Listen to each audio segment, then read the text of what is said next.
제가 약을 드리니까 마치 제가 약을 파는 것 같지만 저는 동일한 가격에 사다가 그냥 드리는 겁니다.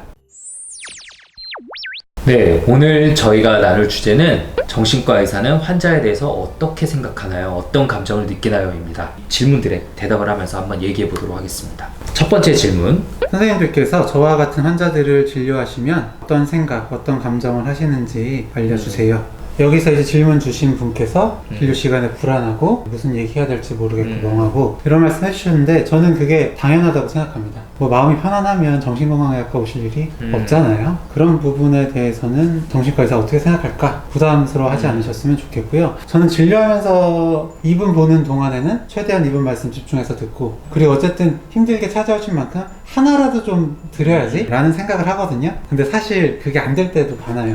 그래서 좀 죄송스러울 때도 있고, 어쨌든 이 시간만을 최대한 잘 해보자 라는 생각을 많이 하는 것 같습니다. 사실 그게 많은 의사분들이 이제 환자분들에게 가지고 있는 기본 감정이라고 생각을 해요. 안타까운 마음, 돕고 싶은 마음, 그게 기본이라고 생각을 합니다. 저희가 너무 더 특별히 착한 척 하는 것도 아니고 이거는 당연히 의사로서의 기본적인 마음이에요. 물론 좀 안 좋은 경험을 하신 분들도 계시잖아요. 의사 입장에서 그래서 좀 변명을 해보자면, 이런 마음은 사람이 좀 마음에 여유가 있어야, 몸에 여유가 있어야 나오는데, 특히 대학병원이나 좀 대형 병원에 계신 분들은 하루에 100명, 100몇십 명의 환자분들을 보다 보면 시간적, 물리적 여유 자체가 없는 경우가 많고, 그러다 보니까 좀 퉁명스러운 반응이 나올 때도 있는 것 같고 그런 것 같아요. 하지만 여러분들도 이제 길을 가다가 막 힘든 사람, TV로 힘든 사람들 보면은 좀 돕고 싶고 안타까운 마음이 들잖아요. 그런 정도로 자연스러운 거라고 생각해 주시면 좋을 것 같고요. 네, 그래서 도움을 드리는 게 잘 되면 기분 좋고 뿌듯하기도 하고, 뜻대로 잘 안 되면 좀 우울하고 무기력감을 느끼기도 하고 그렇게 됩니다. 두 번째 질문은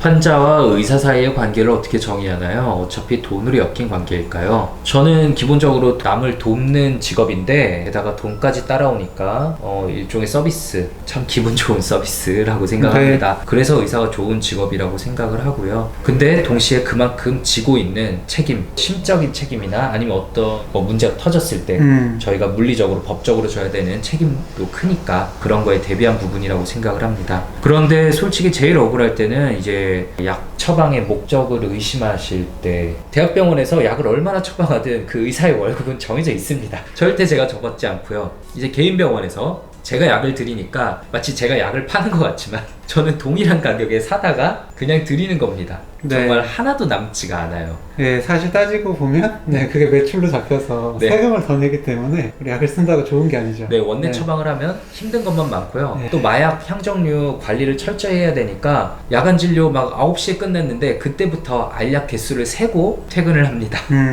그래서 정말 약 처방한다고 저희가 받는 거 하나도 없고요. 그리고 또 가끔 들을 때 억울한 말이, 진료비가 왜 이렇게 많이 나왔냐라고 항의하실 때, 진료비는 제가 정해놓은 게 아닙니다. 네, 진료비는 국가에서 정해놓은 거고요. 정신과의 대부분 진료는 급여 국가에서 정해놓은 진료입니다. 비급여는 거의 없어요. 그렇죠. 박유영 선생님은 좀 이런 질문들, 얘기를 들을 때 어떤 생각들이 드시는지? 돈 중요하죠. 그래서 사실 병원 매출도 많이 신경을 쓰고, 혹시나 예약 환자분이 안 오시거나 그냥 환자분이 안 계셔서 방 안에서 컴퓨터를 하고 있을 때 이러다 병원 망하는 거 아닌가? 제가 뭘 잘못했나 약간 이런 생각을 하거든요. 그쵸. 가끔 어디 혹시 카페에 나에 대해 안 좋은 소문이 퍼졌나? 한 3명 연속 갑자기 안 오시면 이런 생각이 문득 들어요. 물론 매출을 보고 그날 되게 잘 됐으면 뿌듯하기도 하고요. 이런 건 사실인데 환자 한 분 한 분을 보면서 절대로 돈을 생각할 수가 없습니다. 그리고 만약에 이제 정말 돈으로 엮인 관계다, 돈이다 라고 생각을 한다면 이렇게 진료를 할 수가 없습니다. 지금은 돈보다는 오신 분을 어떻게 도와드리냐가 더 중요하고, 그러다 보니까 진료 시간도 좀 어쨌든 한 20분 정도 혹은 그 이상을 조금 확보하려고 노력을 하는 거거든요. 근데 병원 매출로 사실 생각을 하면 3분 진료 아니면 딱딱 10분 맞춰서 한다거나 하는 게 이게 최선이거든요.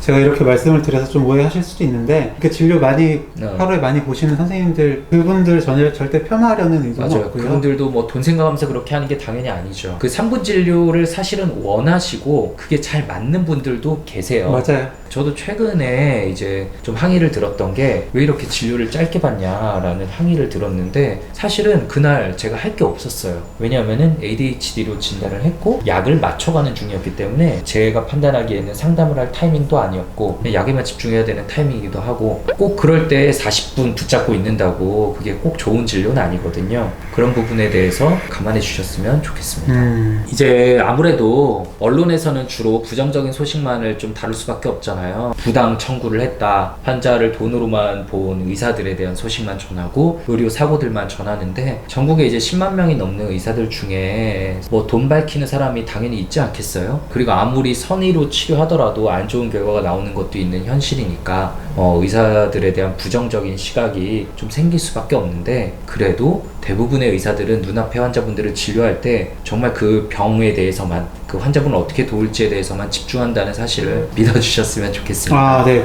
예, 다음 질문은 네. 수많은 환자분들 중에 좀 기억에 남는 환자가 있는지. 저는 제일 기억에 남는 분은 전공의 때 처음으로 이제 정신분석을 했던 환자분이에요. 오랜 기간 뵙기도 했었고 도와드리고 싶은 마음이 되게 간절하기도 했고 그런데 지금 돌아보면 내가 너무 부족하기도 했었고 그분도 굉장히 많은 기간을 들인 치료인데 더 경험 있고 실력 있는 선생님을 만났으면 그분 삶이 더 윤택해지지 않았을까, 지금 더 잘 지내고 계시지 않을까 생각이 들기도 하고 그래서 지금도 카톡 친구 명단에 떠요. 가끔 생각이 들어요. 아, 잘 지내고 계신가? 한번 물어보고 싶기도 하다라는 생각이 들지만 저희에게 좀 지켜야 될 룰이 있으니까 그냥 그 궁금함을 억누르면서 잘 지내시겠지라고 혼자서 정신 승리하면서 좀 지내고 있긴 한데 아무래도 처음 그리고 또 길게 봤던 환자분이 기억에 남는 것 같습니다. 저는 아무래도 좀 안타깝게 네, 안타까운 좀 선택을 하신 분이 떠오르고요. 그분이 정말 안타까웠던 게 어렸을 때부터 트라우마가 너무 많으셨어요.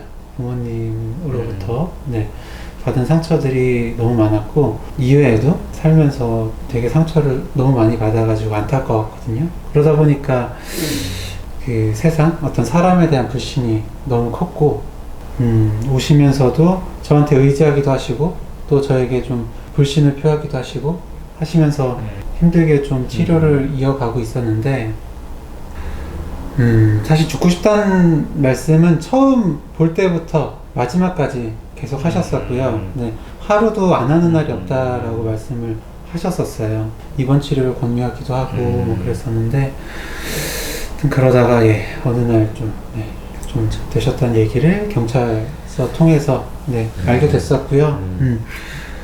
나중에 이제 그 보호자분께서 찾아오셨었거든요.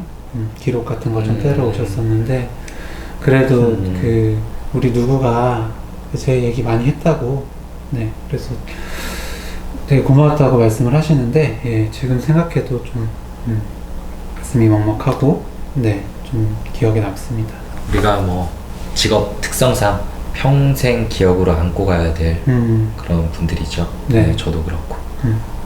네, 다음 질문이네요. 불편하거나 꺼려지는 환자가 많은지 라는 질문인데요. 혹시나 저희가 있습니다라고 하면 저게 나일 것 같아 라는 생각이 드실까봐 두렵긴 하네요. 근데 솔직히 말하자면 많진 않지만 없지는 않잖아요. 그렇죠. 저는 언제 그걸 참 느끼냐면 딱 진료실에 앉아있으면 대기 명단이 쭉 뜨잖아요.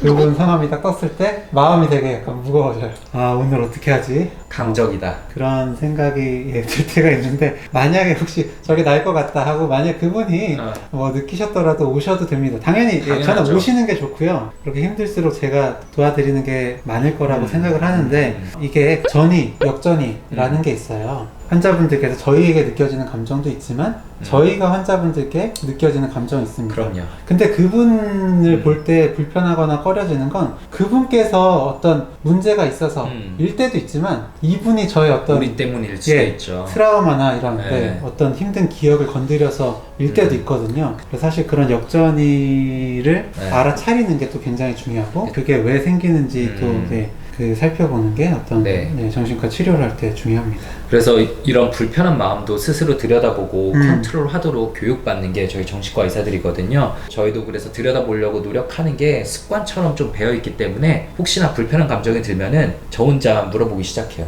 이거 왜 이런 거지? 뭐가 문제지? 그리고 그러고 나면은 대부분 이제 해소가 되죠. 아, 이거 좀 이런 부분이 있었구나. 내가 옛날에 좀 힘들었던 뭐 그 사람을 떠올리게 하는 겹쳐 보이는 부분이 있구나, 혹은 아무래도 이런 나도 아직 이런 권위적인 게 느껴지는 분에게는 불편한 감정을 느끼기도 하는구나 라는 게 들기도 하고요. 특히나 가끔 가다가 있는데 병원 운영에 조금 문제가 갈 정도로 네. 혹은 다른 환자분들이 좀 위협을 느끼실 정도로 심하게 컴플레인을 하시거나 도가 지나친 행동을 하실 땐 저희도 사람인 이상 좀 안 힘들어질 수는 없죠. 그런 특수한 몇몇 상황을 빼고는 정신과 의사들은 분명히 부정적인 감정을 어떻게든 컨트롤하고 그게 치료에 방해가 되지 않게 잘 정리하는 그런 특성을 가지고 있다, 이렇게 말씀드리고 싶습니다. 네, 어쨌든 또 그런 힘든 환자분들이 또 좋아지는 모습을 보면 더 뿌듯함을 그쵸. 느끼기도 하고요. 어쨌든 돈을 내고 서비스를 받으시는 거예요. 어쨌든 저희 마음보다는 오시는 분들 스스로가 좋아지는 데 더 집중하셨으면 좋겠습니다. 네, 오늘 저희가 이렇게 말씀을 드렸는데요. 사실 세상에는 좋은 사람처럼 느껴지는 의사도 있을 거고, 뭔가 좀 잘 맞지 않는, 틀어지는 나쁜 사람처럼 느껴지는 의사도 있을 것입니다. 하지만 대부분의 의사들은 기본적으로 남을 돕고 싶어하는 사람들이고요. 정신과 의사들은 특히 사람 간의 관계에 조금 더 관심이 많은, 누군가를 돕고 싶은, 사람을 좀 더 알고 싶어하는 특성을 가진 사람들이기 때문에 그 선의를 더 믿어주시길, 그리고 마음속 불편한 이야기까지도 편하게 이끌어내서 앞으로 상담에 활용해 보시기를 꼭 부탁드리고 싶습니다. 네, 또 다른 질문 있으면 편하게 남겨주시고요. 댓글 달아주셔도 좋고요. 오늘 영상은 여기서 마치도록 하겠습니다. 감사합니다. 감사합니다. 오늘 영상 조금이라도 재밌고 유익하셨다면 구독, 네, 좋아요. 댓글 쓰기, 알림 설정까지 네, 꼭 부탁드립니다. 감사합니다. 감사합니다.